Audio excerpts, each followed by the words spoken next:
The UN Secretary-General called for calm and avoiding violence Sunday, in the aftermath of the sudden and stunning fall of Syria's Assad regime to rebel forces. After 14 years of brutal war and the fall of the dictatorial regime, today the people of Syria can seize an historic opportunity to build a stable and peaceful future, Antonio Guterres said in a statement. The future of Syria is a matter for the Syrians to determine, and my special envoy will be working with them towards that end. His envoy, Geir Peterson, said that the country is in a watershed moment in its history, with immense challenges ahead, and must avoid bloodshed and preserve unity as it transitions. This dark chapter has left deep scars, but today we look forward with cautious hope to the opening of a new time, one of peace, reconciliation, dignity, and inclusion for all Syrians, UN Syria envoy Peterson told reporters in Doha, Qatar, where he is attending meetings about the situation. On November 27, multiple rebel groups aligned under the leadership of UN-designated terror group Hayat Tahrir al-Sham, HTS, launched their biggest challenge in years to the regime of President Bashar Assad. They made stunning gains in just over 1 week, first sweeping into the northwest city of Aleppo, then taking towns and villages in Idlib Governorate. Emboldened, they continued to the central city of Hama and then Homs, capturing them. Late Saturday, the rebels made their way to the capital, Damascus.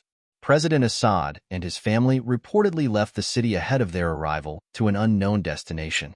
The UN envoy said he had no information on Assad's whereabouts.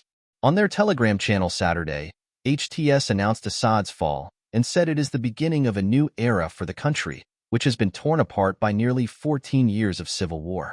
It will be a new Syria where everyone lives in peace and justice prevails, the group said. The Assad family has ruled Syria with an iron grip since 1971, first Hafez and then his son, Bashar.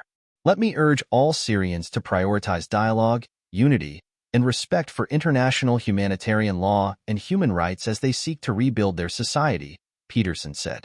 Let me stress that there must be a collective effort to secure peace and dignity for all.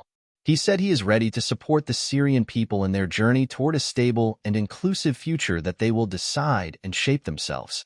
But to this end, let me emphasize the clear desire expressed by millions of Syrians that stable and inclusive transitional arrangements are put in place urgently, and that the Syrian institutions continue to function, and that the Syrian people are enabled to begin to chart the path to meeting the legitimate aspirations of the Syrian people and restore a unified Syria, with its sovereignty, independence, and territorial integrity, in a way that can receive the support and engagement of the entire international community, Peterson said. Peterson acknowledged that the fact that HTS is a designated terrorist group creates challenges. It's extremely important that we now see on the ground a development that proves that we can achieve, a transition to what I hope will be a democratic future for Syria, he emphasized. The UN has been involved in trying to end the Syrian conflict since its start in 2011. Security Council Resolution 2254 in 2015 laid out a roadmap for a Syrian-owned and led process with UN facilitation for reaching a political settlement. Mediation has been stalled for years. Peterson is the fourth in a string of UN envoys who have tried to resolve the conflict, which has killed an estimated 500,000 Syrians and displaced more than 12 million others. The United Nations said Friday that at least 370,000 people have been displaced in northwest Syria in the latest fighting.